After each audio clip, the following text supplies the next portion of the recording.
Louvado seja o nosso Senhor Jesus Cristo e sua Mãe Maria Santíssima. Para sempre sejam louvados.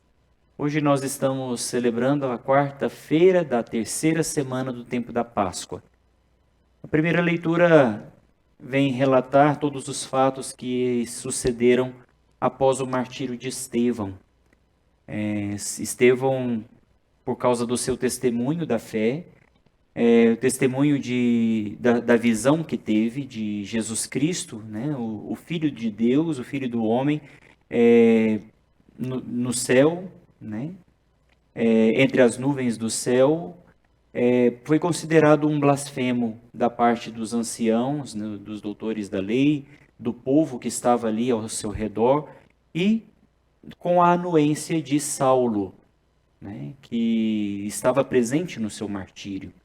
Saulo, que depois de perseguidor, vai passar a um seguidor e anunciador de Cristo, numa grande conversão daquilo que Deus realizou na sua vida, através do seu consentimento, da sua liberdade. Mas é interessante porque, a partir daquele momento, a igreja de Jesus Cristo começa a sofrer uma grande perseguição. E, com exceção dos apóstolos, todo o povo cristão começa a se dispersar. E isso, apesar de, aparentemente, em primeiro lugar, parecer algo ruim, porque a perseguição causa o martírio, o sofrimento, a dor, mas, ao mesmo tempo que os cristãos começam a ser perseguidos em Jerusalém, eles começam a ir para outros lugares, e isso faz com que o evangelho seja, de fato, espalhado, anunciado em outros lugares. É interessante como que Deus é capaz de todo mal tirar um bem, né? O martírio causa o sofrimento dos cristãos, mas ao mesmo tempo causa, através do sacrifício, assim como Jesus, que foi sacrificado por amor de nós, para a nossa salvação, o sacrifício, apesar de causar a dor, né, o sofrimento, ele causa também o anúncio. Ele é um pré-anúncio da ressurreição. E isso traz, né, na primeira leitura, que foi tirada dos Atos dos Apóstolos, algo que nos faz refletir. A partir daquele momento, Filipe, que era também um dos 7 diáconos, Estevão também era um diácono, Filipe começa então a anunciar o Evangelho, a falar do Evangelho, e todos tinham uma atenção muito grande nas palavras de Filipe. E ao mesmo tempo, sentia dentro do coração uma grande alegria, né? A multidão seguia com atenção as coisas que Filipe dizia, e todos unânimes o escutavam e viam os milagres que ele fazia. E tudo isso é muito importante, porque nós estamos aí dentro de uma caminhada. E aí fica a reflexão para nós, qual a atenção que nós temos em relação à palavra de Deus e aos milagres, entre aspas, né? Aos sinais que Deus realiza no meio de nós. É interessante como hoje também, dentro do Evangelho, numa sequência dos acontecimentos, né, dentro do capítulo 6 do Evangelho segundo São João, nós encontramos aquele discurso do pão da vida, que começou lá naquela multiplicação dos pães na liturgia de sexta-feira passada. Jesus, com 5 pães de cevada e 2 peixes, alimenta uma grande multidão e realiza não somente um milagre diante da multidão, mas também um sinal, porque existe uma diferença entre o milagre e o sinal.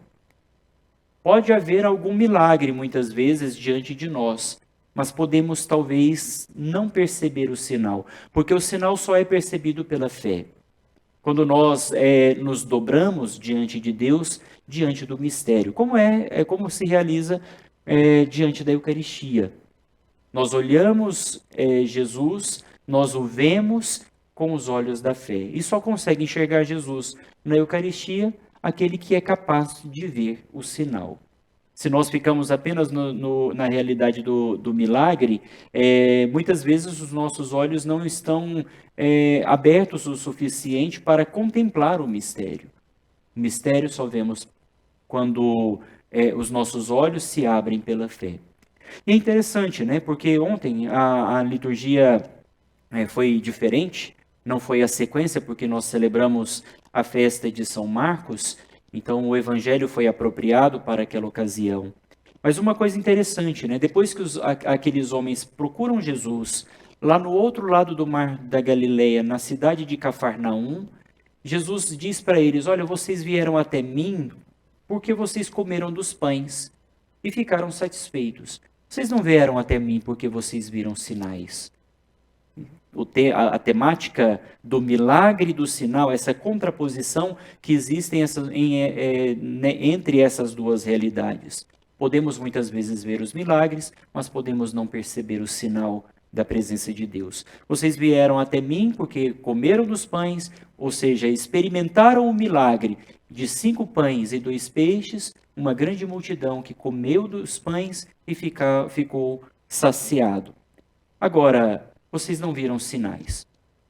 E ontem na liturgia, se nós tivéssemos seguido, né, a sequência, aqueles homens que procuraram Jesus fazem a pergunta: que sinal então, Jesus, você realiza para que nós possamos crer em ti? Que obra você faz?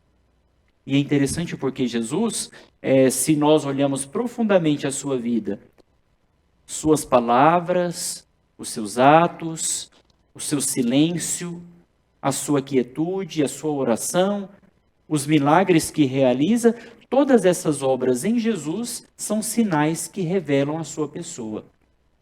Os sinais, as palavras, as atitudes demonstram aquilo que os profetas anunciaram e que Jesus cumpre.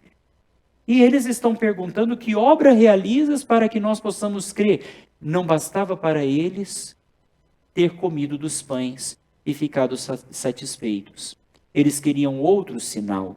E Jesus então diz: olha, Moisés deu a vocês o pão que desceu do céu, o maná, lá no deserto. No livro do Êxodo nós encontramos essa passagem. Mas eu digo para vocês: eu vos dou o verdadeiro pão do céu. E Jesus então agora começa esse discurso, né? O discurso que nós conhecemos como o discurso do pão da vida, porque eu sou o pão, o verdadeiro pão que vem do céu.